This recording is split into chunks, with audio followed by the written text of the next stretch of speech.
உங்களுக்கு ஆண்டவர் பலன் கொடுப்பார். ನಿಮಗೆ ದೇವರು ಬಲವನ್ನು ಕೊಡುತ್ತಾನೆ.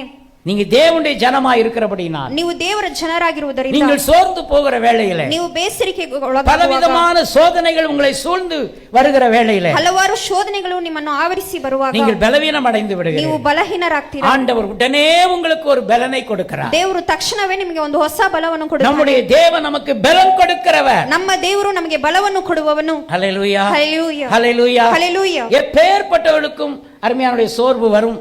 ಎಂತವರಿಗೂ ಸಹ ಬೇಸರಿಕೆ ಆದದ್ದು ಬರುತ್ತದೆ. எனக்கு கூட வரும், உங்களுக்கும் வரும், எல்லாருக்கும் வரும். ನನಗೂ ಬರುತ್ತದೆ, ನಿಮಗೂ ಬರುತ್ತದೆ, ಎಲ್ಲರಿಗೂ ಬರುತ್ತದೆ. ஊழியக்காரருக்கே வந்துச்சு. ಒಂದು ದೊಡ್ಡ ಸೇವಕನಿಗೆ ಸಹ ಅದು ಬಂತು. எலியா என்கிறதான ஒரு தேவ மனுஷன், ಎಲಿಯನು ಅನ್ನುವಂತ ಒಬ್ಬ ದೇವ ಮನುಷ್ಯ, வானத்திலிருந்து அக்கினியை இறங்க செய்தவர், ಆಕಾಶದಿಂದ ಬೆಂಕಿಯನ್ನು ಇಳಿಸಿದವನು, பெரிய பெரிய அற்புதங்களை எல்லாம் செய்தார், ದೊಡ್ಡ ದೊಡ್ಡ ಮಹತ್ ಕಾರ್ಯಗಳನ್ನೆಲ್ಲ ಮಾಡಿದವನು. அப்பேற்பட்ட ஒரு வீரர், ಅಂಥ ಒಂದು ವೀರನು ஜெபம் பண்ணினார், மழை நின்றது. ಪ್ರಾರ್ಥಿಸುವಾಗ ಮಳೆಯಾದದ್ದು ನಿಂತು ஜெபம் ಹೋಯಿತು. பண்ணினார், மழை வந்தது. ಪ್ರಾರ್ಥಿಸಿದಾಗ ಮಳೆ ಬಂತು. நம்மை போல பாடுள்ள ஒரு மனிதர், ನಮ್ಮ ಹಾಗೆ ಅನೇಕ ವಿಧವಾದಂತ ಬಾಧೆಗೆ ಒಳಗಾದಂತ ಮನುಷ್ಯನು யாரு? ಯಾರು? எலியா. ಎಲಿಯನು. நிறைய எலியாக்கள் இருக்கிறீர்கள். ಅನೇಕ ಎಲಿಯರು ಇದ್ದೀರಾ.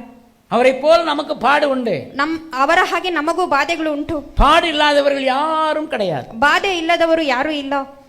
ஆண்டவருக்காக வைராக்கியமாய் நின்ற ஒரு தேவ மனுஷன்